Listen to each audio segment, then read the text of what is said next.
Hi guys, it's Becky Chernek, and as I promised, we have a fantastic Facebook Live now, and it's all about selling more cars. And let's go ahead and stop the CIT issues and get these deals funded too. So we're going to talk through all that and the benefit of making sure that while you're dealing with these express delivery services that you're going to be offering to your customers, F&I is going to be offering to their customers, that you understand too that your obligation is to make sure that you get these deals funded. So we have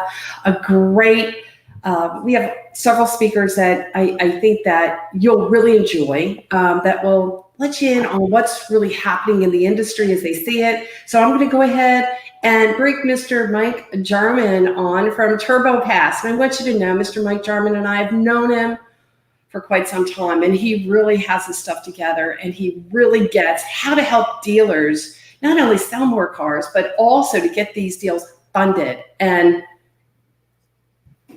right away. So I'm going to go ahead and let's bring these guys on. And here we are. So Mr. Mike Jarman. Hey, Becky. Hey, thanks for having us. It's kind of a crazy week. I'm sure everybody's having around the industry, but love always joining you live. And I actually put together a couple of our guests and people that we do business with currently, and they're certainly selling cars and financing cars out there in the market. First, I want to introduce to one of your peers of this audience, more than likely, is successful auto dealer Michael Smithey, otherwise known as Smitty, with Smitty's Motor Company down in Bonham, Texas. There's Smitty, and then he's obviously super experienced to be able to strike out on his own. Does some consulting work for dealerships as well, but was many years with the Van Tuyl organization, F&I director and trainer. So I also wanted to bring on Andres Huertas from Turner Acceptance up in Chicago area, coming from his home office where he's funding deals from the home office. So he'll show us the funding button later on in the call. Mm-hmm. But basically, we want to have a conversation about, how are we really working with customers today, where we have limited amounts of opportunities. We trying to get the truth about the type of car deal we have with the facts that the customers are providing us, and do we want to migrate customers to technology that allows us to validate really what the situation is, their ability to pay, their identity, et cetera, very quickly. So, these are my friends, Smitty and Andres. Welcome. I'll have y'all say hello. Michael, you first, or Smitty, sorry. Hello. I met with Mike not long ago, and we introduced to TurboPass. And with my experience in finance and through the franchise world, this is one of those things that, as a finance director, I would love to have, 10 years ago. And I'm enjoying having it now as an independent dealer.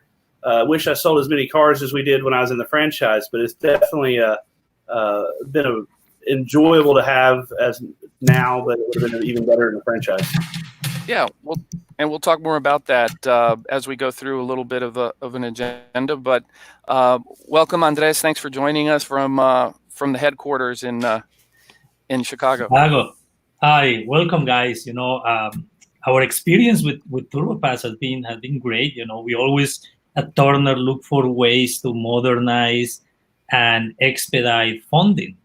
We live in a totally different world. I've been in the business already for 18 years, and from the moment I started until now, the changes that we've seen and the changes that are gonna come are just, are just mind blowing. So the industry is up for a disruption. Customers want their car faster. Customers want a better experience. So we need to make sure we provide not only good cars, but also good service and good experience. So thanks. Yes, Becky, I don't know. We can maybe jump into a couple of things. First, let's just get a little pulse on both from the dealer perspective. Obviously, I suspect the traffic's down a little bit. Leads are probably down.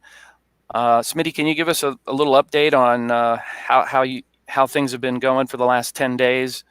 Well, let's just put it this way. This Saturday, it is 1 o'clock in Texas, and I have time to do this cast. So right. Usually this is the time of day that we have 3 or 4 customers here at our lot. You know, if I'm trying to text or email or get information from one of my franchise buddies, they're too busy to talk to me, and that's really not the case right this second. I know that there's been a few people I've talked to that said they've maintained a decent business, but for the majority, we're all sitting around trying to figure out ways to get car deals. Right. And I also want to ask Andres, because he and I spoke probably over a week ago now, and he was in the middle of really pulling the trigger and making some really important strategic decisions about their operation, because they're one of the rare companies that has multiple branch locations in metro markets like in Illinois and in Pennsylvania. Talk to us a little bit about the decisions you had to make. And really, we were both kind of comparing notes about how many people at that moment, when you had to make hard decisions, just decided not to make a decision at all. And so they're frozen. And so Yep. people that decided to make decisions 10 days ago are thriving now. Can you talk a little bit about that? Yeah, well, there are 2 things. I think that we are one of these unique companies that offer both direct and indirect financing for dealers. Since we have local representation in Illinois, and we offer the traditional indirect for out-of-state dealers, we needed to move fast. You know, we have reps now working from home, but everything, you know, the most important things, all the changes that we have made all the time, it just come from the customer. Even it make us uncomfortable or take us into a position that we're uncomfortable. We don't know, what we're gonna do next. All the decisions, that we have planned is what's going on in the marketplace, how we can support our customers. In Illinois, everything was normal 2 weeks ago. And then when I start talking to Mike, I say, hey, I'm gonna have to close my branches to the public. So I'm gonna have to send some people home. I need to, provide them with technology. And you were right on point saying that, look, if it was a traditional Saturday, I wouldn't have time to do a podcast. Right. So we will have been looking for deals and stuff like that. But I think the most important thing that I saw in everybody's operation is that as an industry, we have come together and support every single decision that we have made in order to make the customers happy. And one of the important things about, being in this industry is giving customers the cars they want. I think that at some point, F&I salespeople realize that we are here for our customers. We're not here only to provide financing, but provide good cars, good service, and make sure our customers buy the cars that they can really afford. And I think that's one of the disconnects that some F&I companies that F&I desks see, because they're pressure in putting deals together. So, and I think now for the first time as an industry, everybody's kind of going in the same page in helping customers. Everybody's looking to make sure the customer is first, to make sure the customer can really afford the car that they want. You may have a customer with limited income. Well, now there is no pressure to sell, the most expensive car. Now the pressure is to put them in a car that they can really afford.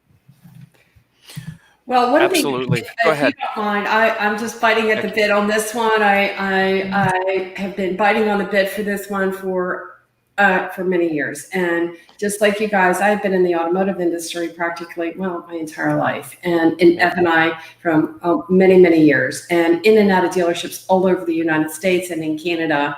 And believe me when I tell you, I've also worked subprime. I was Wonder Woman, still am, but Wonder Woman, anyway, getting it done. Getting it done. And you're right, because I struggle with why aren't we making sure that we're putting the customer on the right car from the beginning? Why do we wait till the customer makes their way into the dealership and then we struggle to find the type vehicle that the customer can actually budget for or get approved for? And nobody's really happy about that, because by the time we flip up and we find that the customer's on the wrong car, and believe me when I tell you it happens too many times, then we struggle because then we have a customer that is restricted and unable to take advantage of maybe some of these other value-added products, such as service contract or total loss protection or something like that. But at the end of the day, they struggle with that payment, right, Smithy? Yeah. Well, it's knowledge, not just from. You have a finance director, a specialized person that does subprime, that has the knowledge that these people can't purchase this car because they make $1,500 a month. And I've noticed that over the last few years, you have more desk managers that had previous finance experience. You've had desk managers that had more knowledge about it. Before, I think a while ago, 10, 15 years ago, it was, hey, let's put our best salesman, or a person who sells a lot of cars, put them on the desk. They're going to make sure that we get our cars sold. And subprime has really kind of fallen off for a little while, especially with the rates that were there and the ability to buy with everything in the new car business. With the subprime market, I have so many people that I sell cars to that have already gone to the franchise or went somewhere, and they treated them poorly because they had poor credit, or they had a low down payment, or they had this. And it's the knowledge of not knowing how to switch a customer and not knowing how to get the right call has hindered the car business in a sense, which has been good for me, because those customers come to the smaller independents and different stuff. But from a franchise point of view, a lot of the franchises, they don't keep the higher mile cars. They don't have the ability to transfer a customer from what they came in on to what they can actually buy. And I think that what we're going to see here in the future is you're going to have a lot more people with poor credit, a lot more people that have had struggles. And depending on what, kind of aid that we can get on the credit market, whether it's the government not allowing the credit bureaus to report bad credit for 90 days, I've heard several different things that they may be doing. But I know that, you missed 2 or 3 car payments in this next 2 or 3 months because you didn't have a job or been laid off or getting less money than you had. It's going to be hard in 6 months to a year to go buy another vehicle. So if we don't get knowledge of the subprime market, we don't learn how to switch a customer to what they can buy, how to bump down payment, how to get the products in there that they need, and go to the banks that will work with us, then I think it's going to be a hard road for some of these people that haven't been doing subprime in the last few years. Well, again, I think too, I couldn't agree with you more, obviously, but I'm seeing, this happening as far as probably more subprime customers today than prime. I don't know, especially with this crisis going on in dealerships across the country. Everybody has a different thing going on, whether they're completely closed or some are on skeleton crews, that sort of thing. But, really developing that process and making sure that whether it be a subprime customer or prime customer, we want to make sure that we're on this, that we get that customer, like you said, on the right vehicle that they're likely going to get approved with, and merging some of this technology, if you will, with the TurboPass. So TurboPass can actually create an environment where, that dealer is getting funded that day on that transaction because they were actually able to verify this income. And you know what? I think this is so important to point out because, many times, again, things were, let's face it, they were different, but than they are right now. And it had the customer's income, that sort of stuff has to get verified. You're not going to get the funding. Mike, you want to talk a little bit about that? Yeah, I would like to just relate it to a conversation that Andres and I were having that started really last year, which was kind of the state of affairs in the industry. As lenders, we haven't done a great job providing the dealers any kind of a standard for, what is proof of income, what is, a proper stip to validate information that the lender needs. And the attitude really has been from the lender community. I'm not speaking of some of my old friends and some of the large full spectrum lenders, but it's kind of been, hey, yeah, send us what you got and we'll let you know. Or send us a year-to-date pay stub, year-to-date pay stub, year-to-date pay stub. And that's all the dealers ever hear for the past 20 years. So we're running around with the same income policies at the lenders, literally since I was part of creating some of them 25 years ago. And our working class people who buy cars and keep our economy running are earning income from a variety of sources. But Forbes magazine said 50% of the population will have some form of freelance income by 2020. Well, it's already 2020, and I promise you, most everybody that's either watching this has some form of income besides their W-2 wage. Some of us don't even, make it W-2 wages anymore. So how does the economy continue to flourish if lenders have incomplete information because they're behind the eight ball in technology? So I'd like for Andres to speak to what he and I really developed and really was this idea of what if we positioned this as a no stips program for dealers, right? Mm-hmm. And approached it not from negativity, introducing new technology to the customer. Oh my God, it's scary. They have to connect some weird stuff.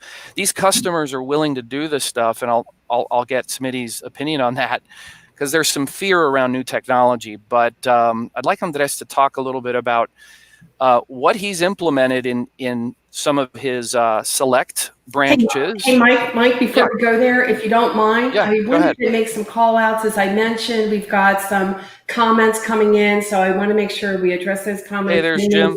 Mr. Jim Fitzpatrick is on, so I wanted to make sure we got with Mr. Jim today, and he's asking, will subprime lending money be tight? And I think he's got a great question there, and I want you to help to answer that. Will we see subprime spike over the next 6 months?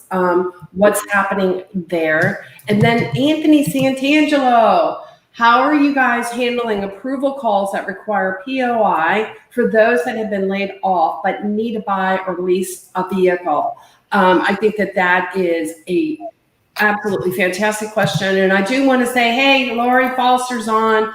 Hope you're doing well, girl. Let's catch up soon. So with that being said, hopefully I didn't go ahead and cut y'all off, but we do have some great comments. And no, that's great. Unfortunately, I'm not able to read some of these other comments either but the automotive landscape forever has changed from this pandemic. Dealers better be ready to adapt and change. And one thing I do want to say, regard to Andreas, it's all about the customer relationship right now. It is probably more important than ever before. And what we're doing and how we're building that relationship with that customer from the very beginning. I think he makes an absolutely important point there. And what are the top 3 reasons Jim says dealers don't get into subprime? So here we go. We got a lot of good stuff. And Mr. Jim Fitzpatrick, I'm so glad you've been able to be here with us. Go ahead. Well, I'm going to let Andres take it from here and maybe handle a couple of those questions. Speak to what it is ultimately you need to know today in this market, Andres, around not just income, but maybe assets, savings, other forms of ability to pay for a new debt, right? Talk a little bit about that. So, look, I see really great questions here in the podcast. I think that, I'm going to start with one of the comments, which is I see Jim put a really good question. What are the 3 top reasons dealers don't get into subprime? And I think that is just probably the assumption.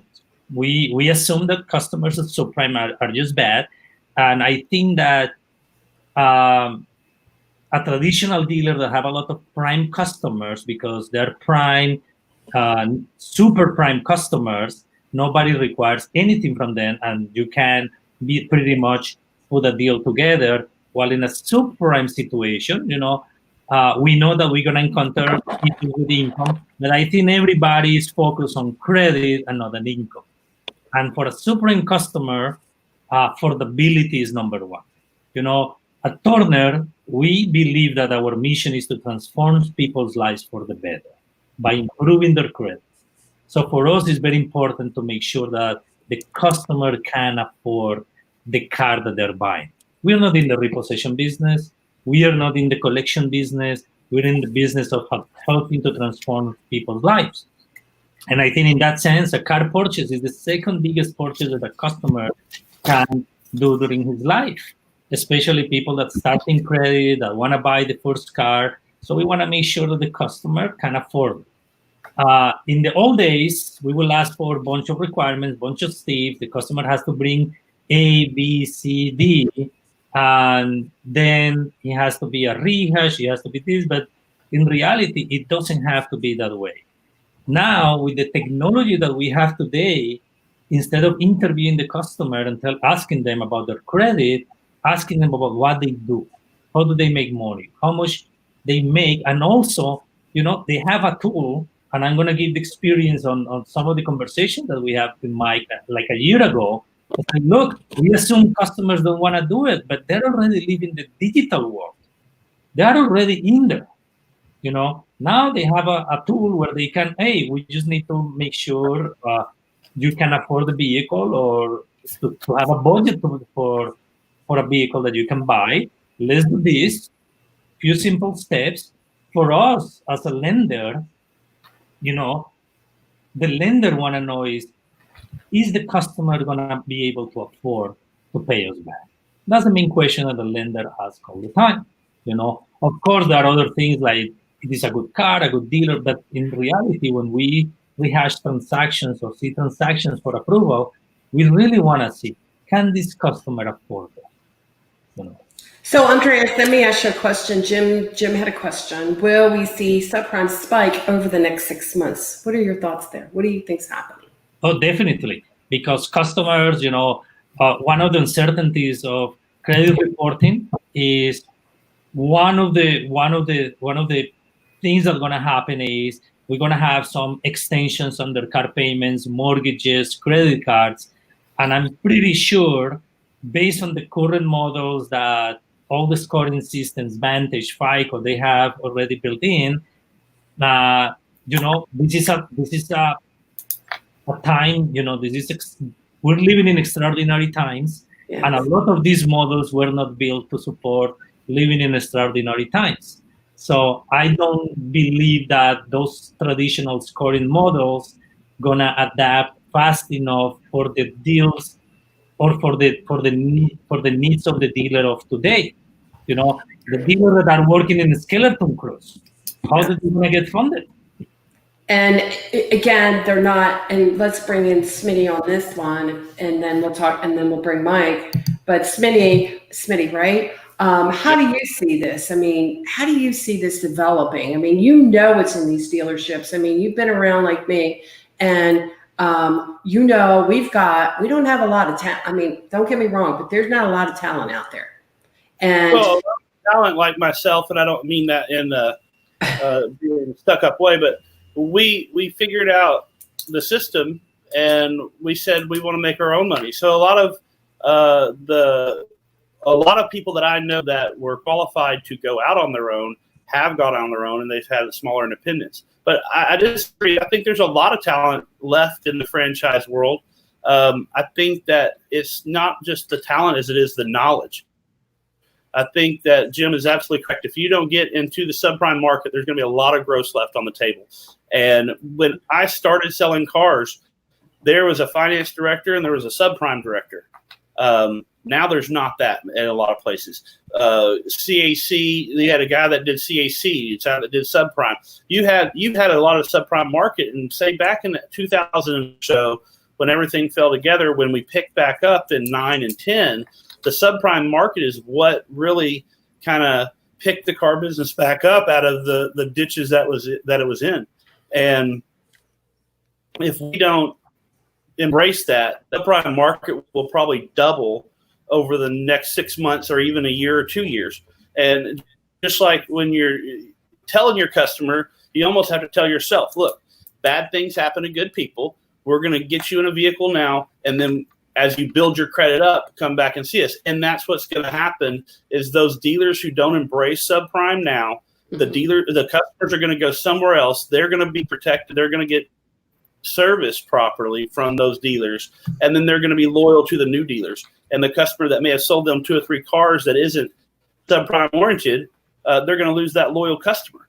I know that, half of our sales are probably from repeat or referral in my world, and in the franchise world, you're probably looking at a third of your business is loyal customers that are either repeat or referral.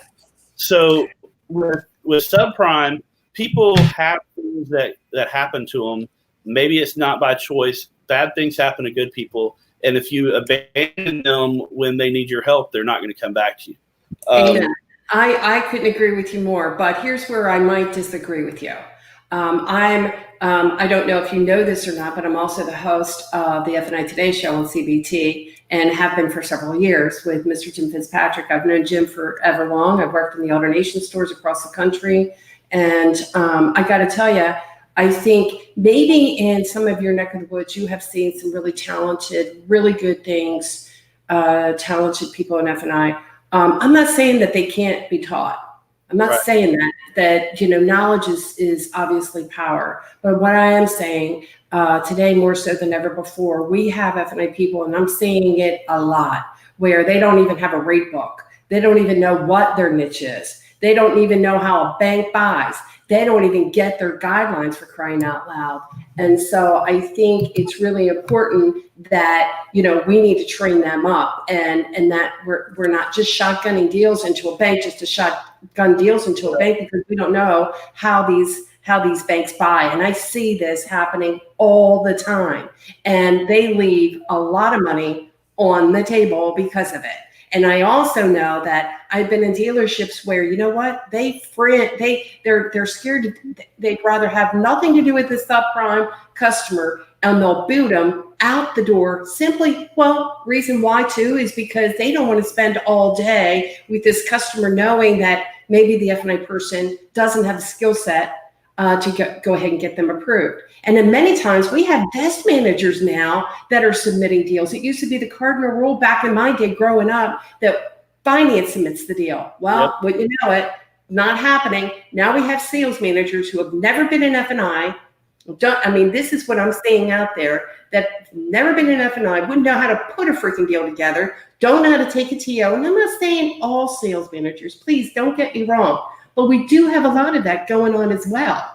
And they're shotgunning these deals left and right into banks, backing into approvals, and they're clueless, and they're leaving a ton of money on the table. And they're not doing, frankly, anybody any favors. So that's what I'm seeing in the industry. That's what I'm seeing. And that's the pain point that I think we're talking about today. Let me go ahead and I agree. Bad things happen to good people all the time. That's why we got to do right by that customer. Make sure that we get that customer on the right car and quit freaking playing these stupid games. And knowing full well that you're doing everything you can to circumvent the system. And that's got to stop. And maybe guess what? Maybe because of what we're dealing with, some of that is going to stop. If you don't mind, I had written down while Andreas was talking my 3 things, because Jim asked what's the 3 things that you felt was the reason. So if you don't mind, I wanted to kind of go over that real quick. I think that it breaks down, in my opinion, 3 levels. 1 is the hassle, 2 is the vehicles, and 3 is the knowledge.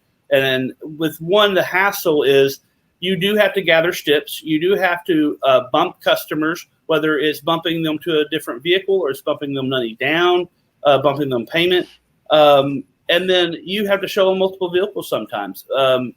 You can't sell a car if they don't like the car. We could sell price and payment all day long, But if you're going to go bump a customer $500 to $1,000 down, and they're going to want a $300 payment, but it's $375, and they don't love that vehicle, then you can't do it. So the customer that comes in, that's an 874 Beacon, he knows exactly what color, trim, and everything he wants. That's not a hard sell. You go show him the car. Now you're negotiating price.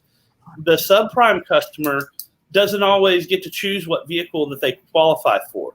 So when you go show that car, you can't look at it as, okay, this is a 426 Beacon with a repo, and they want to be at a $200 payment.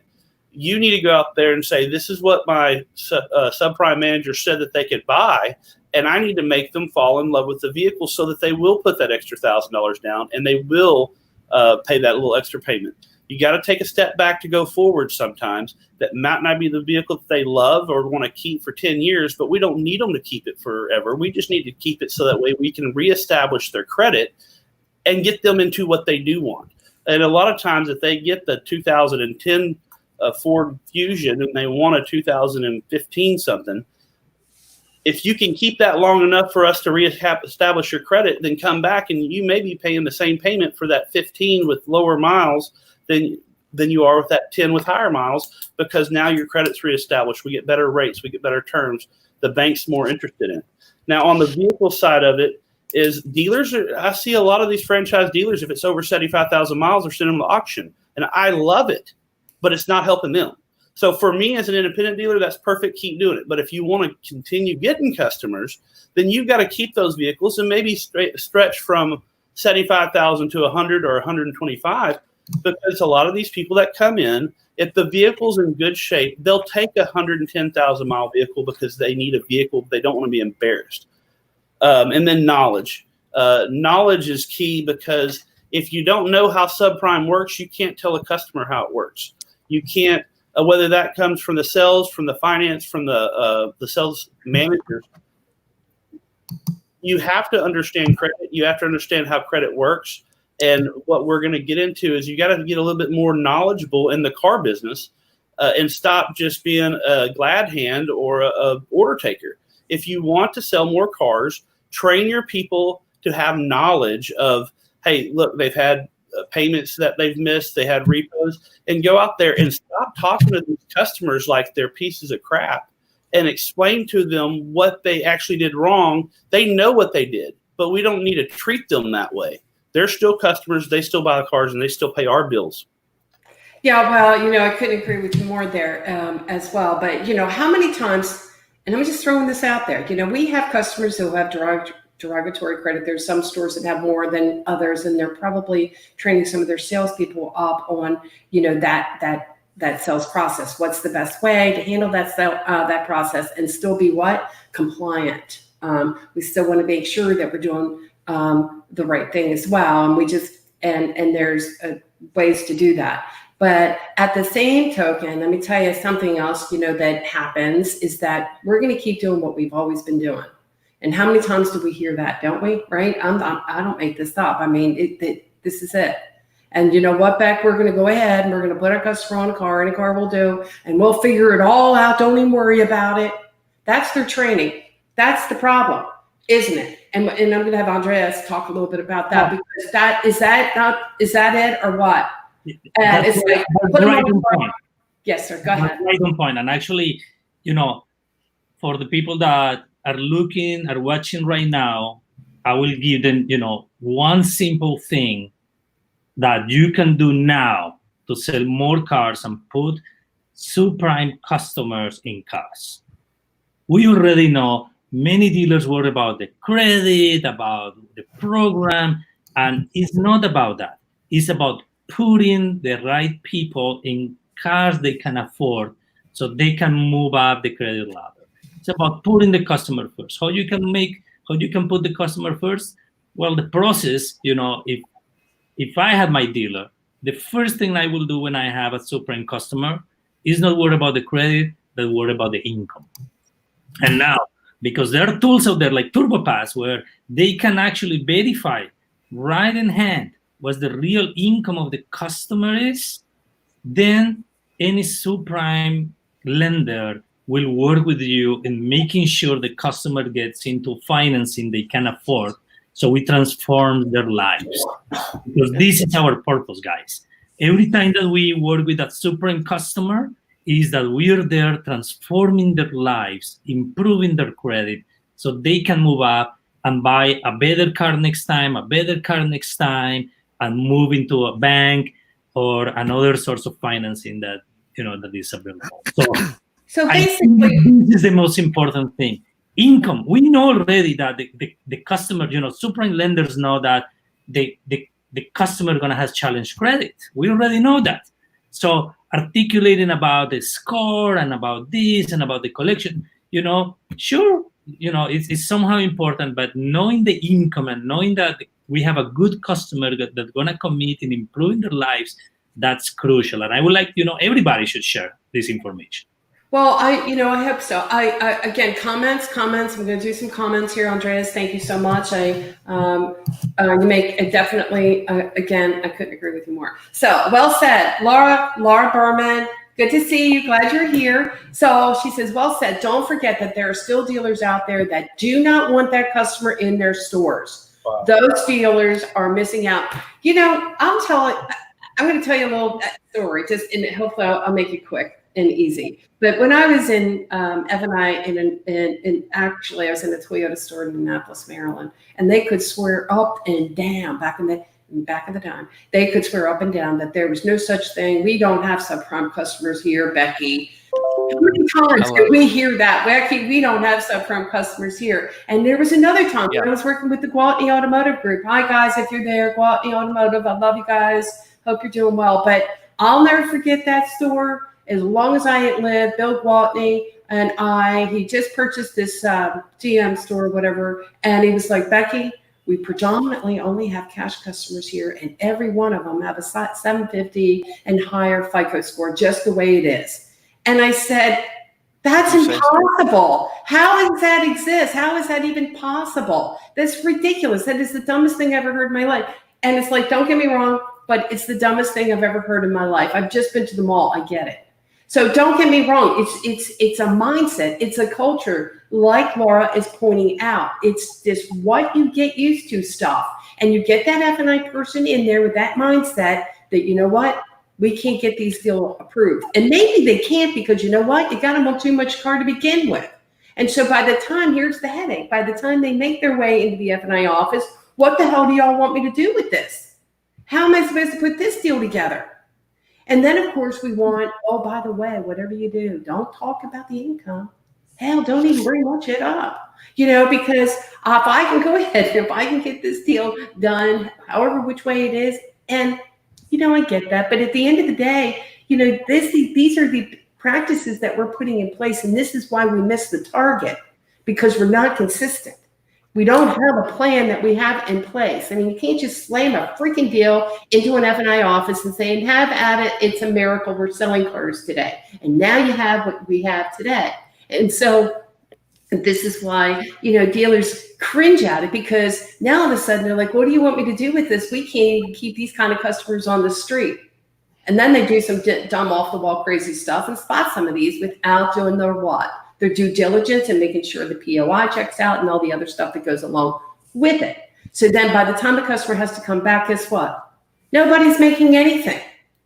All the profit's been stripped out of the deal and the customer's not happy. I mean, and then it becomes ugly. And they wonder why they don't want to do it, was they're not doing it right to begin with. Amen. It's exactly right. Let's not kid ourselves. Let's go ahead, put the customer on a car. Any car will do, and we'll figure it all out later on. And here's what we've got today. We can't do that today. Today, you're going to have to make sure, that customer's on the right car that they can get funded. Because I guarantee you, Mike will probably say this as well, that if that deal's not funded, you got yourself a problem. You're sitting on a CIT nightmare.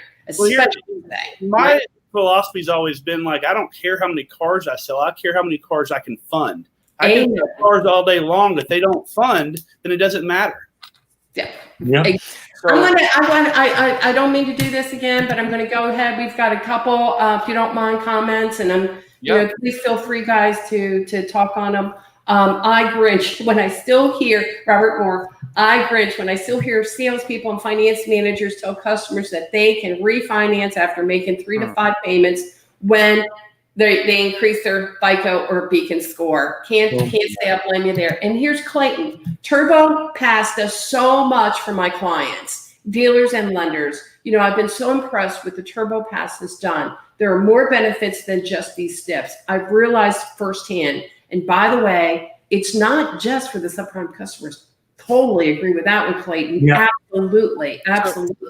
And I'll let you talk on that for just a second. Robert Moore, to run an efficient and a profitable subprime department at a dealership is not like building a rocket ship. Oh my God, you would think it would be. Anthony Santangelo, Robert Moore, that is a very dishonest practice of that is going on. So I'm going to let Mike talk a little bit about that. Not putting you in the box, but I'm putting you in the box. Well, I know that I think we should take advantage of having the perspective of some lenders on the call and some of the audience, like I think Clayton really, who works with both dealers and lenders. Let's game this out right now. There are things that have never happened in our economy ever. If we have credit bureaus and models that begin to adjust to the reality, right? Okay, we're not gonna report negative items. We're gonna let deferments happen or let late payments not get reported. What do you think is the mindset or the mentality of a lender who's getting a credit application in the door? The only thing the lender cares about is ability to pay.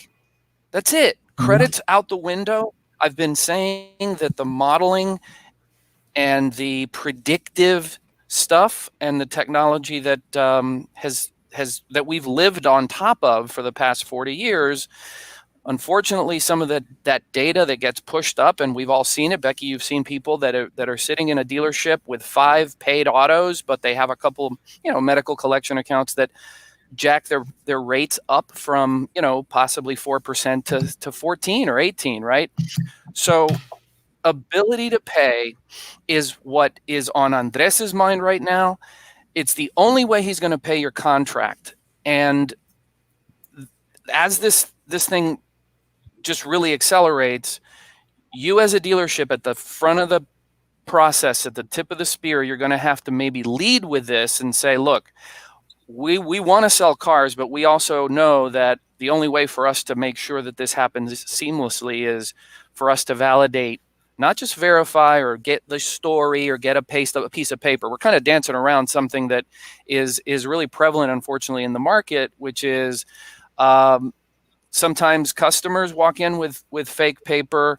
Just anything that's paper-based is just not real and can be doctored, unfortunately. And so I'm just telling you, the lenders are going to begin to get very, very tough on ability to pay.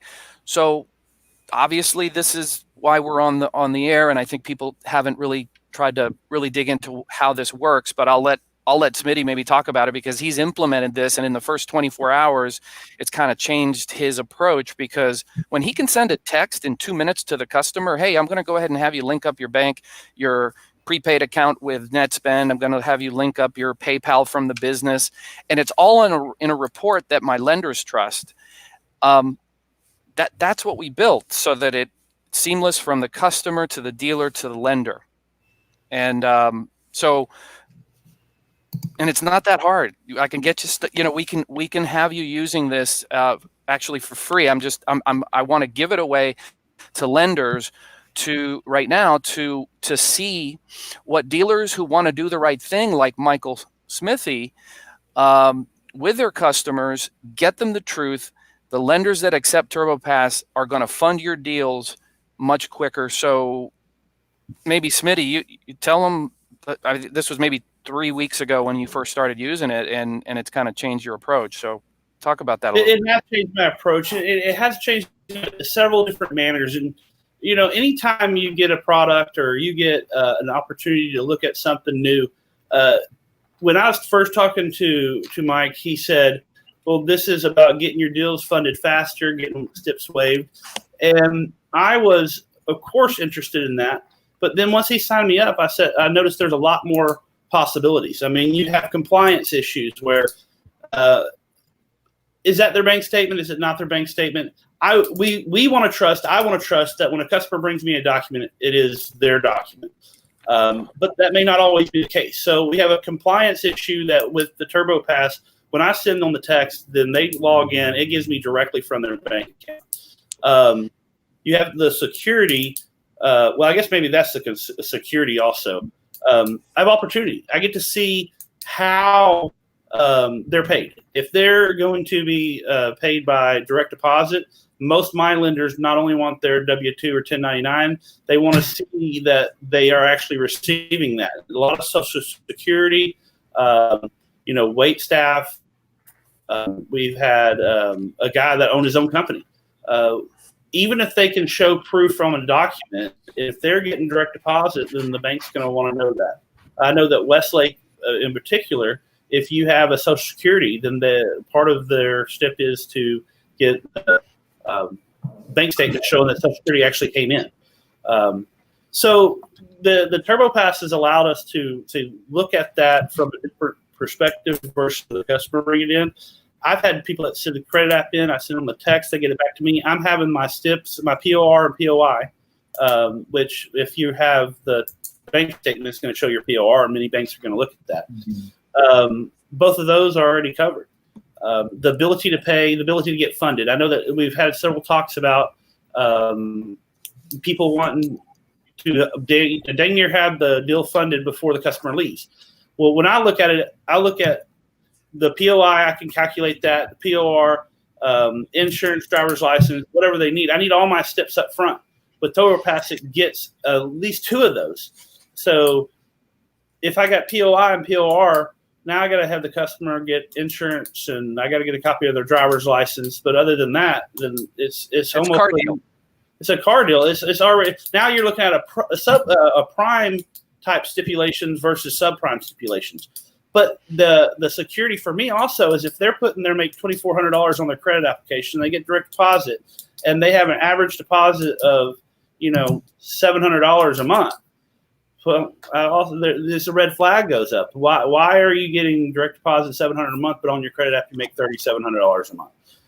I've had customers that didn't tell me about child support. I had a exact case where a lady made $1,800 a month on her credit app, and we know that there are a few banks that doesn't qualify for me to submit them to. But when I got her TurboPass, she gets $470 a month in child support. Well, now she breaks that $2,100 curve that some of the banks require to even look at. And we were talking about just shotgunning deals. Those are the ones where the bankers just hate the finance department because you got your sales manager shotgunning deals to their bank. They don't qualify. They make $1,800. Our minimum qualifies $2,000. Our minimum qualifies $2,100. And you have.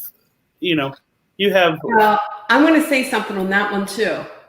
And I'm sorry, I didn't mean to cut you off, but I cut you off, and I apologize for that because I do that sometimes. But I did say that up front, and but that's right because they don't know their guidelines. And you know what? I've had actual reps coming in to a dealership. I have, and we're going to talk about this one, Andreas. And I had them come into a dealership and go, "Don't worry about all that, guys. Just go ahead and send it to us. Just give us, we don't care about book to look anymore." And I'm thinking, what the hell's going on? What do you mean?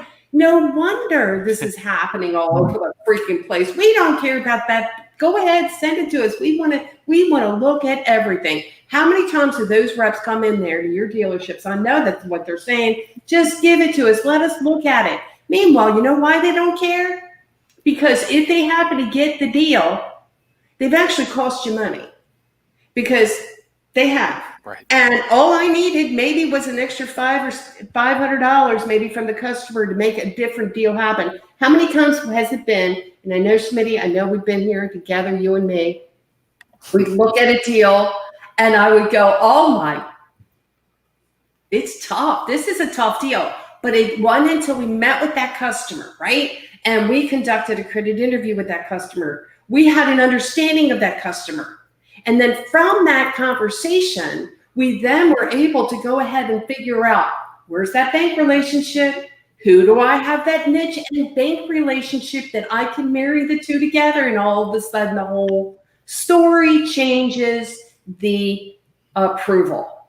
That's what I'm not seeing. And I'm not seeing sales managers coming out there, taking the TO and finding out what happened, what prevented that customer from not making payments on time. I don't see F&I people going out there and doing of information or credit check. They have no idea as to the reasons why that customer has that slow derogatory credit and couldn't talk to the bank because of it. So what do you expect? Wait a minute. I'm sorry.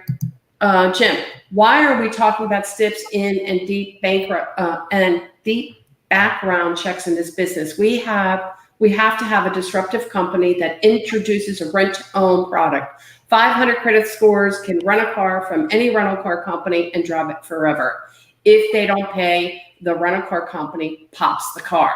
That's a lot of stuff going on with subscription sales. I mean, they have the ability to do that today. In fact, the background check, it doesn't have anything to do with the FICO score. Absolutely correct. And people will rent Toyota Corollas for $150 a week. I see this happening, Jim. Great call. But Andreas, what were you doing? I want to say Before we go to Andreas. Oh, go ahead. I'm sorry. Go ahead. And then I'll stop because I can. No, don't stop. You don't want to stop. Never. I'm glad you mentioned the credit manager or the finance manager going out and doing the interview, because I haven't been in the franchise directly, but I've heard from several places and a couple places I do consulting for, they don't do it anymore. That's right. And TurboPass is perfect for this because it draws it in. When you're pulling a TurboPass before you can go do that interview, and you know what their payments are, you know what they've spent $10,000 a month at the bar or at a car wash or whatever. You know what their expenditures are. It gives you knowledge to go out there, and when they're bumping you when you have to bump for a payment or something like that, if you need to go back and refer to what are their bills over the last 90 days? Are they going to the gas station every single morning? Or is that for a Coke? Is that for a pack of cigarettes? Is it pack of this? Blah, blah, blah. I mean, one of the closest we used to always use is, hey, you drink Coke.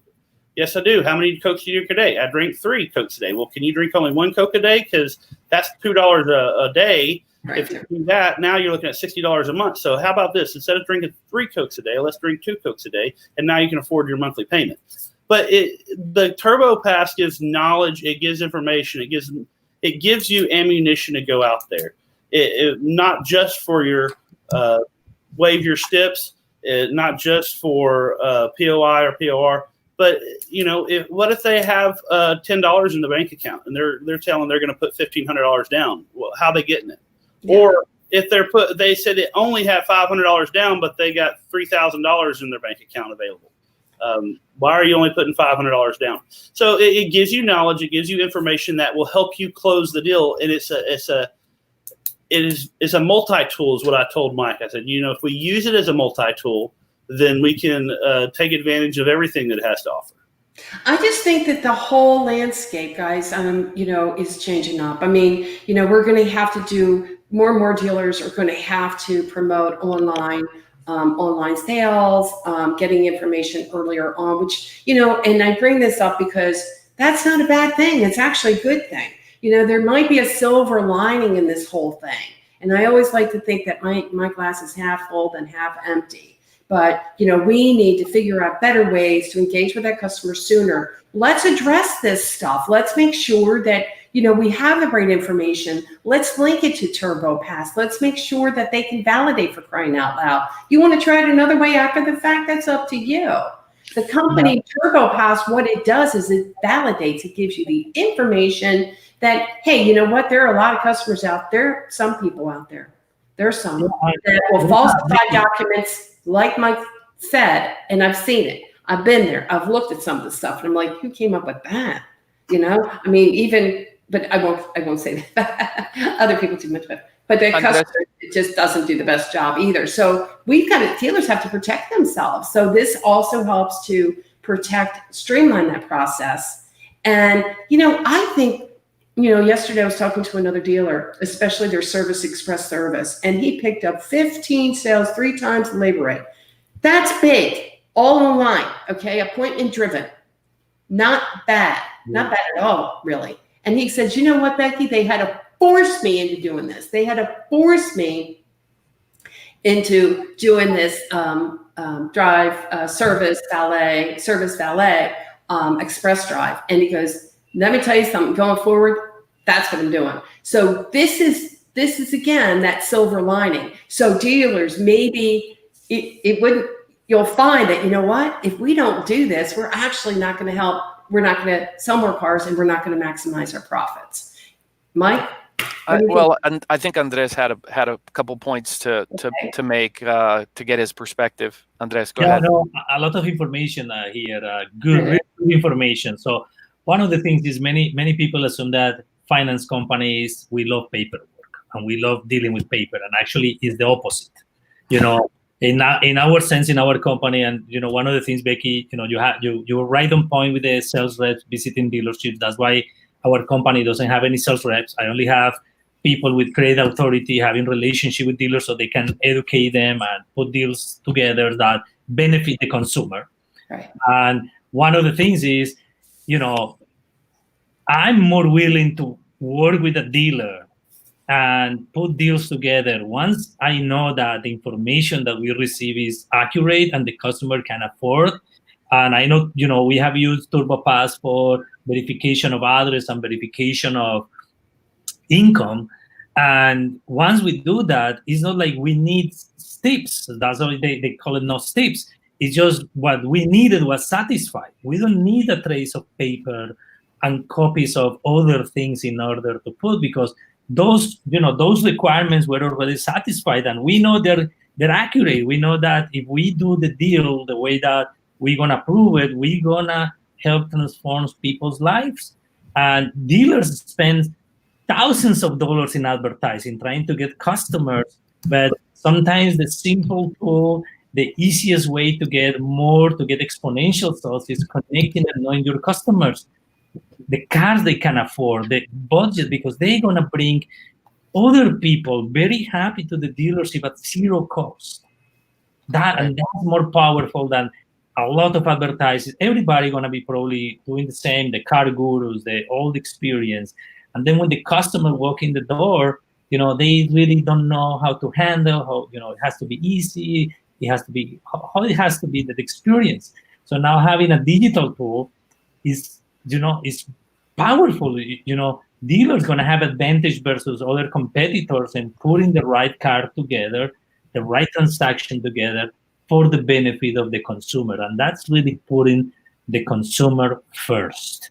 And once everybody knows that when you put consumers first, your business going to thrive. It doesn't matter what type of economic situation we're in.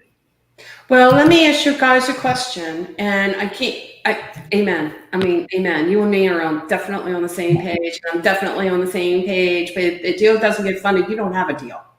You have no deal. Right. I can see some of these guys, and they're scrambling because right now with this crisis that we're dealing with, do you know how many deals are sitting in CIT right now getting done? Are Becky, we talked about this last night. Are those the mine deals that are waiting to be funded? Yeah, I thought everybody liked to work mine deals in the industry, just sort of, let's pretend we have a car deal, right? Well, I think it goes back to the day that I was in Memphis, and this is some years back, and I'm really dating myself now, but back in Memphis, and I was like, Jan Zaborowski, Jan, I don't know where you are these days, but I got to tell you, it was fun. So I said to Jan, let's go walk outside for a second. And I said, let's look at this. And Elvis has left the building.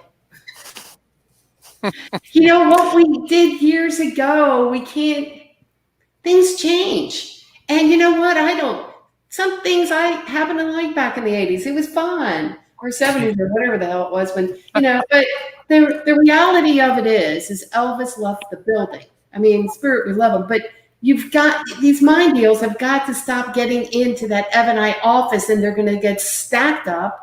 And then while they're stacked up, if you didn't go ahead and spot the liver, which a lot of these guys spot the liver anyway, in some states they will, they don't realize the potential problem by doing that. And they seem to forget the fact that if in the event they're unable to get that deal approved, guess what? If a customer says, adios amigo, too bad, you got yourself a problem, right? You got yourself a full recourse deal, or dealers buying that deal some way or the other.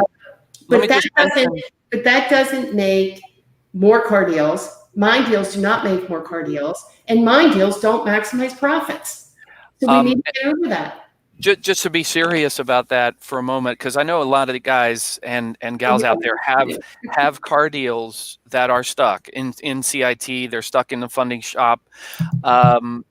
We are happy to enroll dealers who can then send a text to their customer if they're missing a gas bill, a water bill, a POR, a POI, or maybe we're trying to validate a direct deposit because you're being held by a VOE.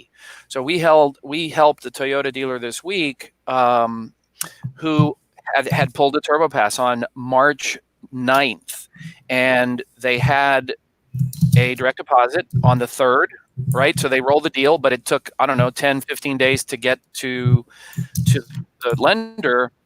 And we had the dealer just simply push a button and rebuilt the report with no new, interaction with a customer. And we were able to capture all the new transactions that came in since the 9th. And we picked up a direct deposit that came in on 3/22, and the lender just cleared it, just funded the deal because they saw that the customer got a new pay period came in. So this is without any phone call to an HR department, which isn't even possible right now, or a fax. Forget it. You're never going to get a VOE cleared unless you use digital technology. So we'd love to allow you to use the tool for free in April, whatever. It's not expensive anyway, but we really just want to help dealers get out from wherever they're stuck, because I'm sure there's a lot of deals that we were rushing maybe to get through the door, and we were in the midst of a subprime season with people in their down, their heavier down payments and approvals were flying around. I also expect a new kind of a mini tax season to be continued and extended with some of the new stimulus that's coming in for consumers. So people that have $1,000 in their pocket, again, are going to look to buy a car, I think. And as long as they have some income that we can substantiate, I think the lenders will be ready to continue funding for you. But those are the conversations I'm having with lenders is, let's clear these deals. And I think Andres said off the air that Andres has no CIT or no deals stuck waiting on STIPs because he's already implemented these things. Maybe you can speak to that, Andres. Yeah, basically right now I don't have deals for all the dealers that are using TurboPass. I'm not waiting for any verification or anything. We have instant access to the banking information, to the income, and actually that's the real income that we see. So since there is no stipulation for that, we proceed to fund deals. One of the things is we're very conscientious that every deal that is sitting is money that is not going out to dealers. Right. Yeah.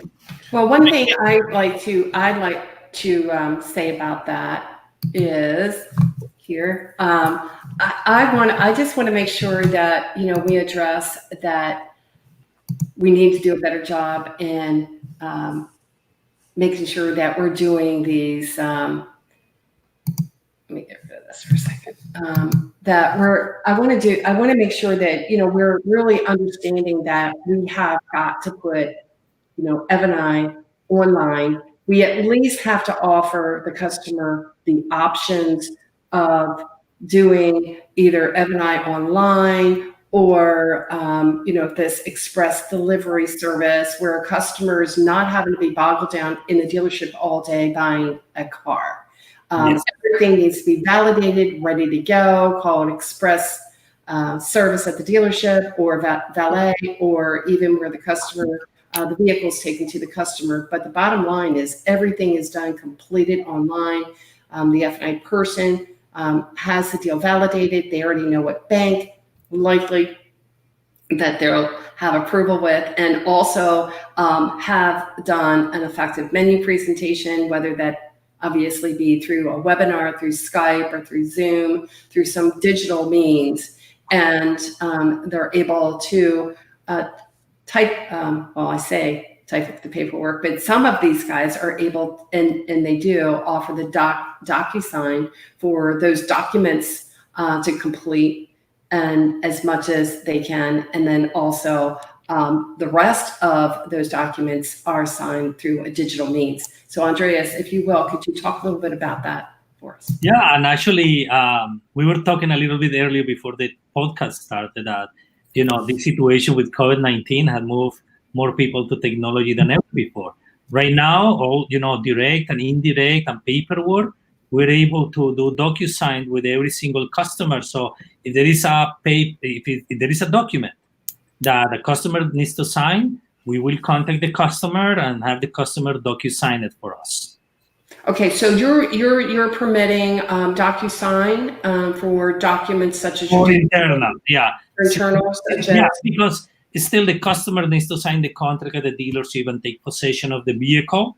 Mm-hmm. So we allow the dealers to send us the contract and everything. But if there is a piece of information that is missing from a customer, let's say we require a credit application for some reason, or there is a document that the customer didn't sign, we will contact directly the customer actually to support the sales process, and we'll have the customer or the buyer of the vehicle DocuSign in the paperwork. So my understanding is, and I don't know if you've done this already, Smithey, if you could talk about it as well, how many of your customers are utilizing a DocuSign? What documents are you having your customers sign through DocuSign? And how are you presenting your menus online?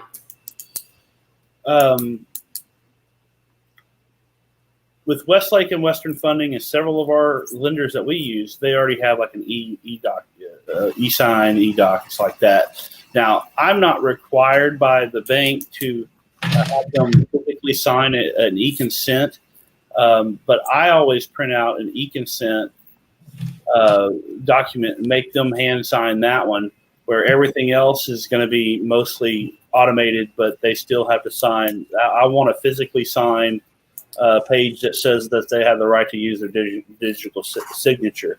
Digital, yeah. I have my own issues with digital tools. Could you say, what is it? Say it again. Digitalization, right? Is it digitalization? There you go. He did it. I know. Michael's always good at that. No fancy words. Can I ask Mike a question I already know the answer to? I'm game, yeah. For what you were talking about just a minute ago, and the reason I'm asking this is because I know the answer to it, but you didn't specify it, and I want everybody else to know. When we get bank statements, those bank statements, let's say it's a February bank statement, February 1st to February 29th or 28th, depending on what year, or maybe even March the 3rd. With TurboPass, are you saying it's real time? So even though I can't print out a bank statement for March yet, but if I have the TurboPass, I still get real-time documents on March. So can you explain how that works real quick? Yeah, absolutely. The information we're getting, remember, with customer consents to share this because they want to speed it up too. So by you as the dealer, the seller, sending them an invitation to share that information, we're able to capture it. Kind of the same technology as how people share. Andres mentioned it right now. How many of us have Venmo on our phones and Zelle and these tools? This is the same kind of stuff with real transaction information. So as a dealer who's trying to sell a $20,000, $10,000 car, the most important thing you need to understand is, who are you and can you pay? And that's what we deliver in this report. And it absolutely, if they had a direct deposit today, yesterday, we're going to pick it up. And we aggregate all the deposit activity. So over the last 90 days, how much income has come in? Now it is net, because it's the truth of what's coming through the banking. But if they have other banking information, we have some testimonials on our site that talk about, wow, we didn't realize we had only asked for bank statements from this account, but when the lady linked up her TurboPass, she shared both Wells Fargo accounts. So she had a savings and a checking. Well, she had income coming to this other account. And again, we were able to put together car deal because we had the true information. And what we've really tried to do is bridge this sort of trust gap between dealers and lenders. As you guys can see right now, Andres is on the line with us. Lenders are not looking for a reason to not fund your deals. The dealers, and as Andres is seeing here, not every dealer is trying to pull a fast one, right, on us. There are lots of dealers, and I would say the majority of dealers want to do the right thing, want to get the right information to the right lender, to the right bank. For the bad guys out there, there's always going to be that element. Maybe they don't want to really work with the reality and the truth about the borrower. But I think those days are coming slowly to an end. If you're a flim flam artist, I mean, Tom Hudson wrote about it 2 years ago. The hammer's coming down hard, and it isn't necessarily the traditional FTC or the state attorney general, but it's lenders who are getting really sick of all the shenanigans and all the crap that comes in the door. But again, they can't tell who are the good guys and who are all this paper is the problem. So, and the dealers are also now becoming victims. So dealers are suddenly interested in, wow, this is really a good fake pay stub. And sometimes they have no other choice, maybe to send it on to the next party, because they don't have the tools to validate this stuff. If you own a dealership, it's your money. You cannot let these cars leave without validating your buyer has the ability to pay. So that this is the whatever happened in the 3 C's of credit, right? Or the 3 C's of underwriting: credit, capacity, and character. Character and, credit has been boiled down to FICO, right? So if we have FICO, capacity, there's an entire industry built around credit, right? And these models and the scores. But we've just got capacity is like this. Oh, well, what did he say he made? Put $2,000 on the application. Let's hope the bank doesn't, figure it out or something. It's over. Those days are just really coming to an end, and so we're going to shift into more ability-based lending, I believe. But so that's the bet we're making. And the customer wants it, right? Look, when I did my refi on my house, Rocket Mortgage sent me a text, and I clicked a link, and I linked up my 4 Wells Fargo bank accounts on my phone. Now, I was an 800 FICO, so anybody who doubts whether or not people want convenience, if you do a Rocket Mortgage, you're going to link up the same information that we're saying we're doing with TurboPass. I know this sounds like an infomercial. I'm just telling you this is coming. We've been talking about it for 2 years, and people are starting to kind of wake up. It's like, wait, we need to validate? What if I just get the pay stub and read it and do the year-to-date calculation, send it to the bank? It's not good enough. Your dealer agreements have the dealer on the hook. The dealer takes all the risk. Yes. Unless one sneaks in. And for one deal that Andres puts on the books that's fake, that's a $10,000 loss. So what do you think he has to do with all the other approvals? He has to raise fees, raise prices, $3,000 fee. I hear on the groups, guys, I got these big fees. Why do you think the lenders have big fees? Because they have to price for the risk of the 1 out of 10 deals that come in that are just complete fiction. Okay, so now I'm off my soapbox.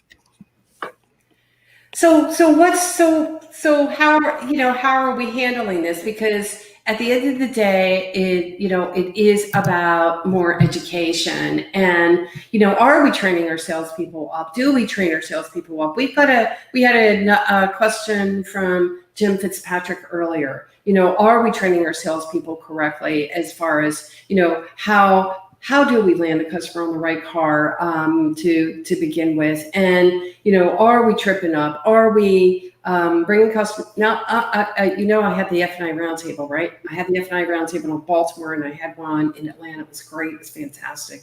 And so we talked about, and I had James Ganther. James Ganther is another attorney, and he has the Mosaic program. You might be aware of Mr. James Ganther, the attorney with the little bow on, right? He wears his bow. That's his calling card.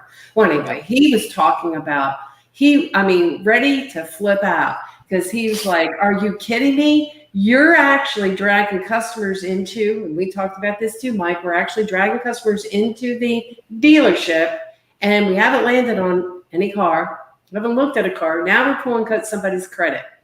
So there are some compliance issues with that as well, and pulling credit too soon in the game. Now, I know that, hey, by the way, we need to have an idea of this customer's credit before we go ahead and land the customer on the car. But is there better ways to understand the customer's budget criteria without having to pull credit?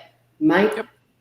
Yeah, Mike? I mean, I think what Smitty is beginning to implement now, and we have dealers telling us, we now start our sales process with TurboPass only because, especially during busy times, if you've got 5 deals lined up at the desk and you have 3 of them that have validated information, and you've got 2 that the guy has the maybe credit problems but no income proof or whatever, which deals do you think you're going to work? So I think Michael Smithey can speak a little bit to this. The customers want to cooperate, and they'd much rather only spend 2 minutes linking up stips versus going home or going to get stuff off site and you losing control of the sale. So, I think that from a dealer perspective is you're going to have some participation from the customer as well. If they leave our dealership and we don't have all their stips, it's pulling teeth to get that back. It's not nearly as important once they leave in the vehicle to have that stip that's needed to get funded. They don't really care if you get funded or not until you start threatening and takes the car back. Yeah. They have a contract, by the way, with you. Right. So those that aren't willing to do this, maybe I'm not willing to give them the time that if I have 4 or 5 people in front of me, maybe the ones that don't do it, I'm not focusing on before I do the ones that are. It's still a new avenue. I mean, this is a new product. There's still some things that we have to figure out. But my perception is that if I have a customer that's not willing to get me stips or willing to participate in the programs that I need so I can secure my deal, maybe I don't want to sell them a car, or at least focus on them until I focus on the people that are buying a car. Yeah. Well, I'm just saying, especially with, some of what's been happening as far as this, the compliance piece, this is why, again, I think it's so important, more so than ever before. If I can get this information from here on before the customer even gets into the dealership, they can land on their own darn car for all I care online. But I get some of the parameters and budget criteria out of the way when they're able to self-desk. You see what I'm saying? You get where I'm you can get your PTI and DTI perspective with the TurboPass. Right. And they're sitting there and they're showing an average deposit a month of $1,500. I'm not showing the $60,000 Corvette. I'm not showing them a $27,000 truck. They need to be on a lower vehicle that they can actually afford. And if they don't understand that, and at the end of the day, we are just playing mind games. Smitty, you and I'm telling you right now, I'm loving you, man, because you know how many times I go in my workshop, and I have talked about this until I'm blue in the face. And it goes in one, not everyone, but a lot of them. One ear, out the other. And it's not about, here again, this is, gets to the payment. Don't get me wrong. But we need to have a better understanding. Does the customer have a job? Are they employed? Simple things. Yeah, that's like number one. Number two, what do you do for a living? What the freak do you do for a living? How long have you been on the job? Where do you live? How long have you lived there? Many And of course, of the customers don't understand. They think zero down, $27,000 car. I make $1,500 a month. Oh, and I have had a repo, and I'm a 436 Beacon, but it's not a problem. And you have to look at them and say, hey, look, let's go back to reality. Can you afford a $2,000 payment? Well, no, because, they're going to give you a 6-month loan, and you got to have $20,000 down. Yeah. So, or half down. With TurboPass, you're able to look at it, see what they have up front, get your red flags out of the way, and to try to go into all the things that it does, it'd be, you can't. It's training that you'd have to get to the finance director or sales manager, or whoever. But you can have, you can see proof of residence if their credit app is different than what it is selling TurboPass. If they're not, we know it's net and we're asking gross on the credit app. But like I said, if they're getting biweekly payments of $750, then we don't need to show them the car that they can't afford. Credit, I can overcome. Bad things happen to good people. If Andreas was in the business to do 800 Beacon, he'd have a completely different business model. I know that I'm not sending Turner an 847 Beacon on a $23,000 truck. So it gets back to knowledge of, let's stop playing mind games and let's sell cars, maximize the profit from those vehicles by using the bank. If I called Andreas and I said, hey, here's the deal. The lady, her husband passed away 3 years ago. This happened, boom, boom, boom, boom, boom. She had a repo and we need this car. He's going to look at that from a different perspective, but I've already went out and did my customer interview and I know what's going on. It just makes me feel you validate me. It's like the old days. It's like, go figure. I love it when customers come in and go, I need another car. Do you do buy here, pay here? I had to take the other one back because they screwed me over. Nope, I don't do that. Sorry. I apologize. Yeah. What's the story behind it? Can they pay? Well, we have a Matthew Raby. Is it Raby? R-A-B-Y? Raby. Hi. We met in 2012 at ADI, Automotive Dealership Institute, 2012. And go freaking figure, it's already 2020. And we had a conversation on LinkedIn last night. And he's one of the guys that have figured out how to create that digital experience for their customers and be able to use the DocuSign as a way to get these documents signed and done and do the entire transaction online. And you gotta love them. And I certainly do remember meeting up with you, although it was 2012. A lot of years have gone by since then, right? Anthony Santangelo has said, great, valuable information here. And thank you for all you do. Anthony Santangelo, Thanks, we Anthony. appreciate you too. And I'm so glad you were able to make it here, as well as Miss Katie Mears is saying hi. And Miss Katie, she is awesome. She is always talking about the customer experience. So if you don't get a chance, haven't had a chance to meet up with Katie, you got to meet up with Katie because she knocks it out of the park when it talks about really dialing up that 5-star customer experience. And that's really what it is. And if we have a really good experience, a customer has that relationship that they're building, not only, with the dealership, but with their lenders, why is a lender got to be the bad guy? It's like, if we're building a better relationship between the two, chances are that customer's coming back for more. They had a good time with you. They've had a great time with you. Why not? Or they're always willing to go to refer another customer, client. It was kind of ironic, but someone had told me that a customer who has derogatory credit, they don't know anyone with prime credit. Yeah.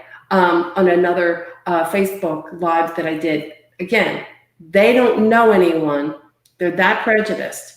And they say and think that if a customer has derogatory credit, they likely don't have any friends with good credit. Well, we have to stop profiling credit as the customer. I mean, like I said, there's a lot of people I know that have great credit, and there's a lot of people I know that don't have very good credit at all. Yeah. But that has nothing to do with whether they're a good person, they have the ability to buy a car, a bad person. Everybody has a car. Yep. Well, yeah, I agree with that, and I know we've kept this we dialed in for a long time. It's an hour 25 minutes now, so It's fun though. Thank you. it was great. I really enjoyed it, and getting validation is just makes me just makes me happy. But it's just always thinking outside the box. Right? It's not, maybe it was yesterday, this is how we were doing stuff, but you keep thinking that way, you're not going forward. And I know for me right now, this isn't easy. I go out and I go to dealerships all over the country. And, so things are going different for me too. So we all have to get outside the box and figure out, what do we do? How do we do it? How do we maximize what we've got? Right. And, this stupid stuff of shotgunning deals to banks and not knowing your freaking niche and not knowing how to do an interview, this stuff's got to stop.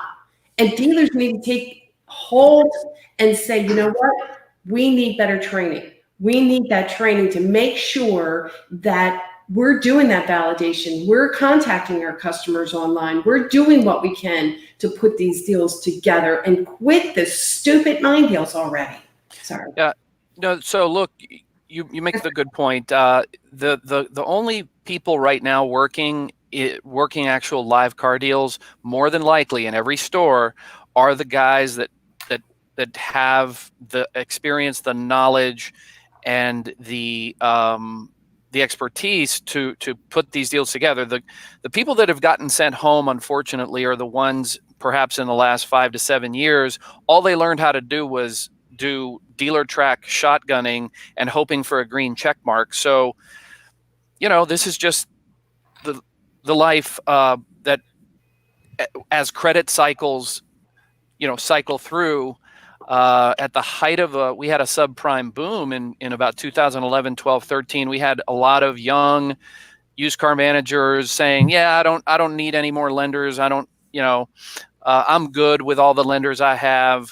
I know what I'm doing," and they've never lived and sold cars in a tight credit market. So I would expect some credit tightening for sure, and but there's some things dealers can do, and that's to true up your customer's ability to pay, and because you have to think of it as your own money. So would you put this vehicle out on the lot on the road if it was your money? And that's the mentality of the people that are going to win in this new environment.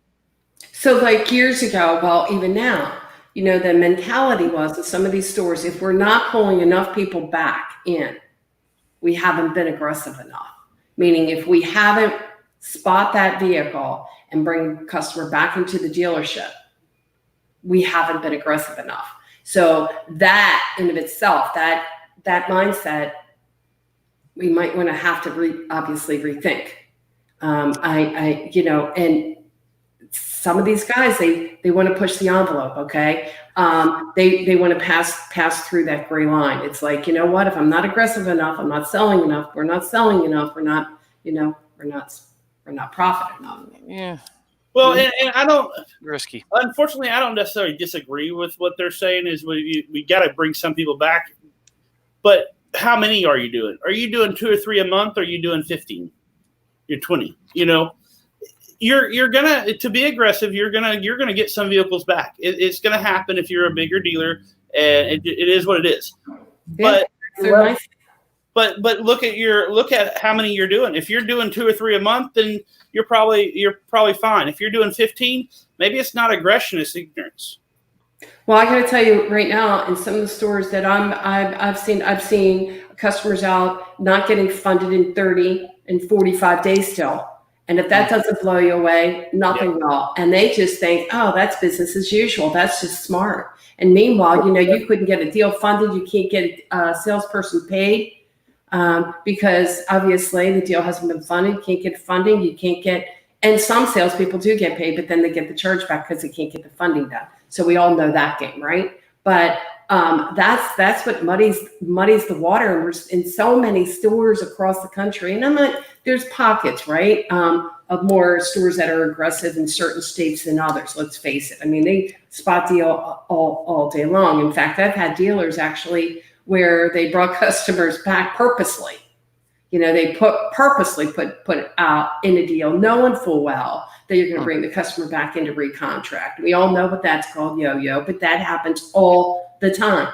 Now, back in the day when we did it, we knew we would likely get the deal approved, but we weren't quite sure exactly the interest rate. So if we went ahead and put it out at a higher interest rate, maybe, one particular bank, then at least the worst case scenario is the what? Well, we're spotting worst case scenario, not just spotting for the heck of it. Yeah, exactly. So there's worst case. So you come back and you're now able to provide the customer with a better term, better interest rate, that sort of thing. But there's a lot of other stuff going on out there where it's the opposite. And it would just absolutely blow you away. And it's like, why would you put a customer out that way? Don't worry about it. That's how we operate. I'm like, well, damn well, right. You're not going to go ahead and get the deal done that way. Damn well, right.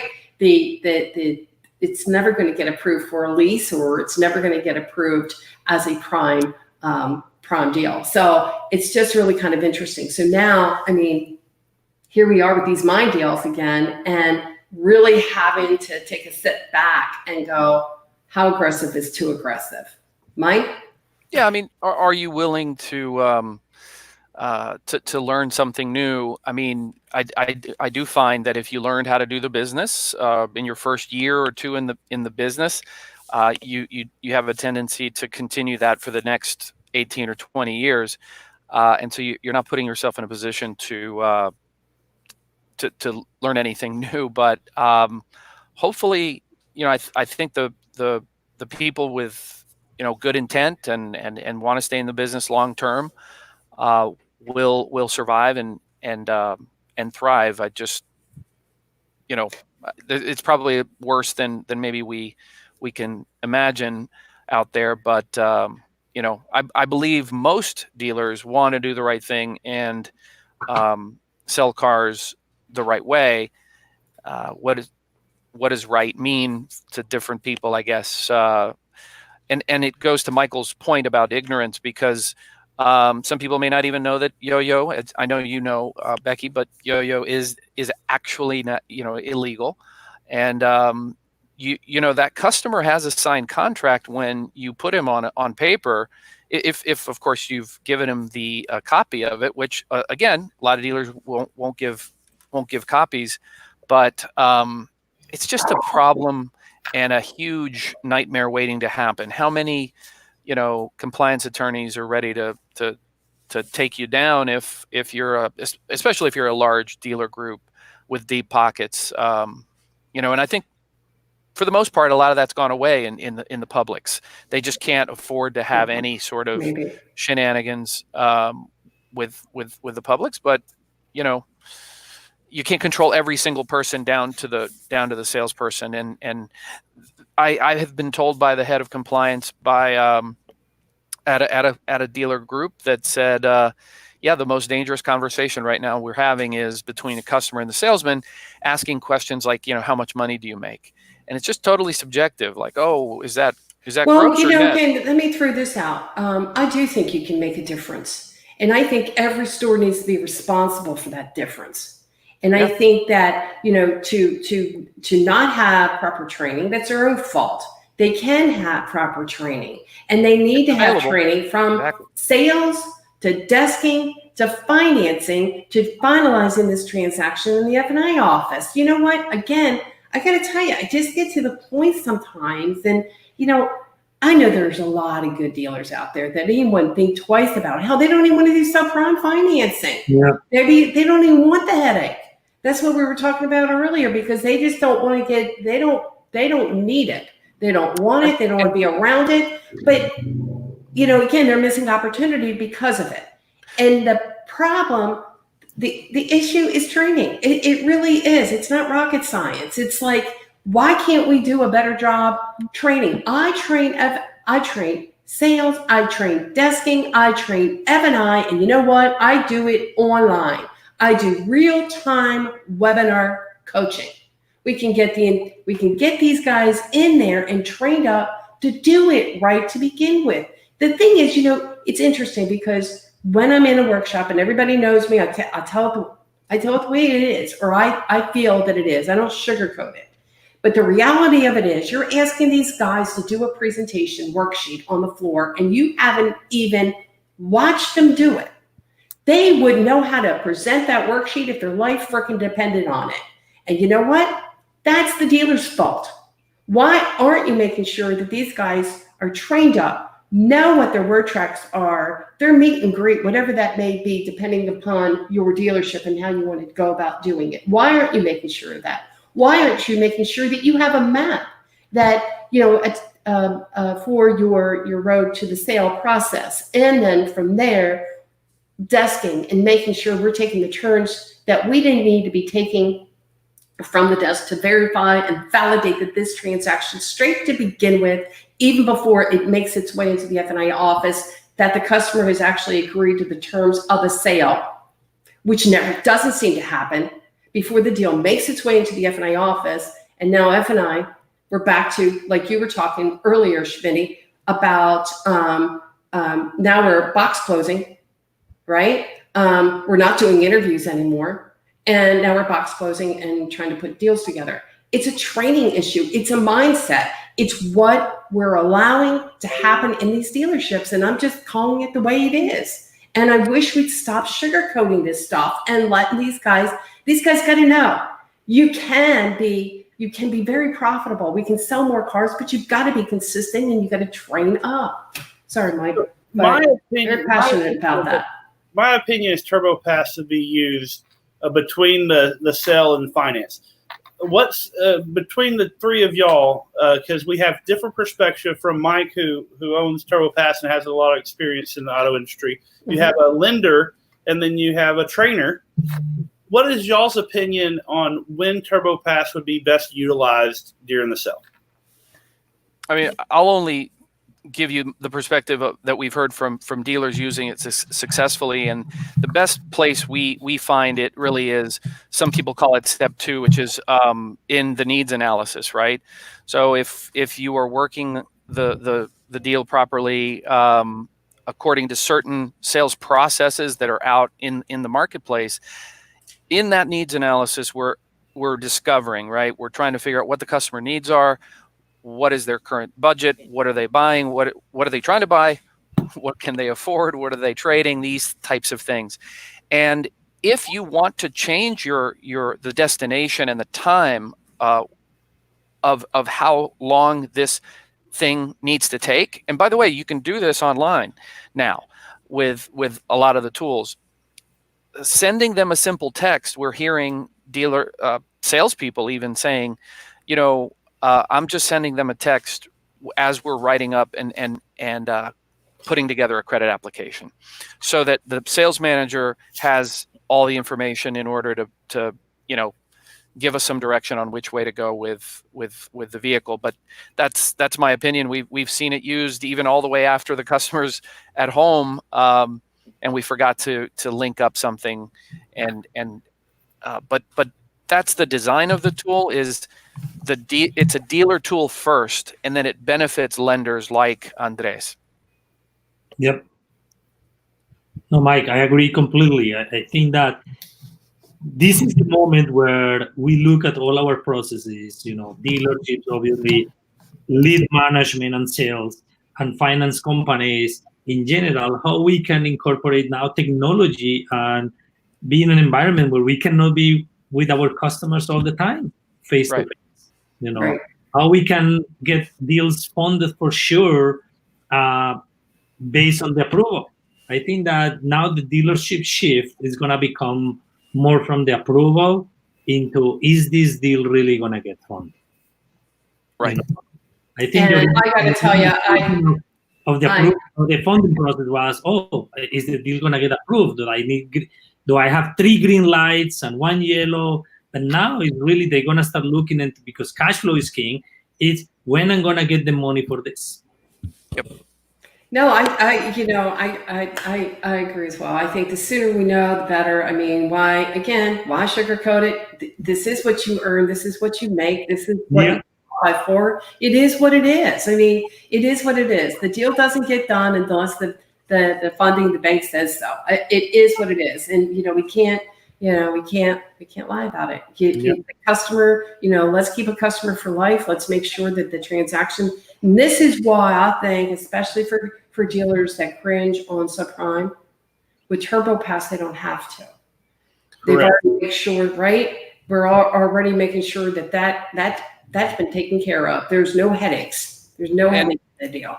And of course, just to correct myself, I said about yo-yos, I know in certain states like California, you have 10 days to get the bank approved, to get the folks approved with a bank. But by and large, there are some best practices. And I just don't think spotting.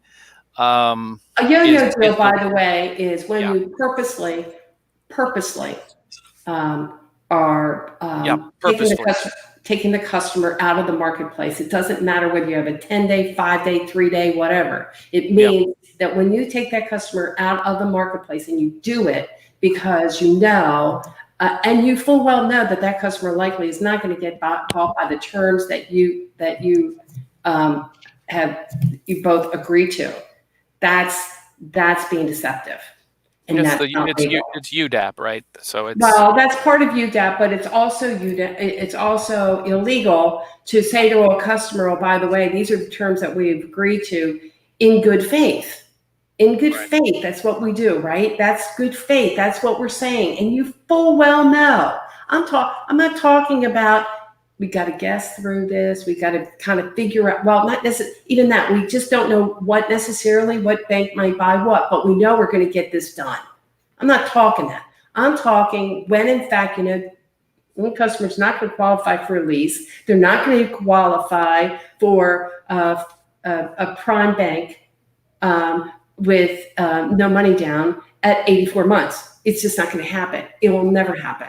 They'll come back in and they bring their customers back in to purposely refinance them, recontract them. And, it's just a tough way of doing business. I want to share this. Clayton Whitaker. It's time to stop doing the same old thing. We have a moral obligation to make sure customers, lenders, and dealers use things like TurboPass and other revolutionary products that should be the focus. Instead, we just keep doing the same thing over and over again.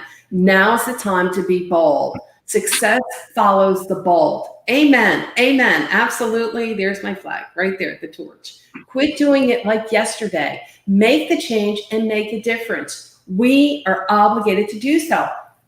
That's it. That's exactly it. It's like, do we insist that we got to keep doing the same old stuff that we've always done? I get it, because it made us successful in the past.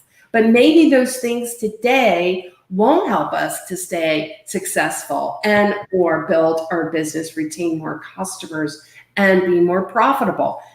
Clayton couldn't have said it any better. It is time to be bold. It is time to take the initiative and get outside that box. And again, as I'm listening in, I know the commercial I just heard on Fox, Rick Case, offering customers with the ability to do express financing online. They don't have to come into the dealership at all. Everything taken care of. Now, I think that's monumental. But you know what? There should be some dealers sitting in their chair right now and going, why aren't we doing this?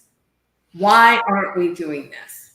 Becky, I wanted to say thanks to Smithy and Andres for joining us today. I know that they've still got some business they've got to attend to today, but really appreciate the conversation. I think I know it sounded like it was a lot about us, but this is just the space we've been in, and I think I'm hearing these conversations just kind of verify, really confirm what we've suspected. We're gonna enter another era of more ability based lending, and we got to get our arms around that. And I think technology has us doing that. So I'd love to actually talk to the Rick Case group and see if he's getting approvals from some subprime customers, instead of sending screenshots and faxes and PDFs. Why don't we link up some digital information and that works over at the lender? I think so too, and I know there's a few other dealer groups that I'm aware of right now that also offer the option to do express delivery. I'm just saying, guys, I think it's time, and I absolutely agree where Clayton's coming from, that we have to take bold new measures. We have to think outside the box, and we have to streamline this process. We have to make sure, let's not send mind deals into F&I. Let's go ahead and work with the deals, and let's work them harder, smarter. Let's know our banks inside and out. Let's build better relationships with our banks. Let's build better relationships with our banks, with our customers. Let's start thinking long term. Let's think about retaining that business. And you know what? At the end of the day, it always will come back. And it's a new world, Yeah. and so we should just be ready to adapt. Yeah. Laura Berman also mentioned, Mike, that she thanked you very much and that she sent you a PM. So Perfect. Thanks, Laura. Please look out for that. Talk to you. And I'm sure everybody else will have many questions for you as well. Maybe Andreas too, and how to hook up with your financing. You seem like a perfect lender that I would certainly love to work with. And then of course Smithey for some of the subprime consulting that he does and offers. I imagine feel free to reach out to Smithey as well. And then Mr. Mike Jarman would be more than happy to provide you with contacts and also answer and address any questions that you may have, right? With absolutely TurboPass and how that whole thing works. Yep. So thank you so much. Thank you all for having me on. thank you guys. I appreciate it. We can get back to cocktails. No, I'm just kidding. Thank you so much. Yes. Sorry. Stay safe, everybody. Stay safe.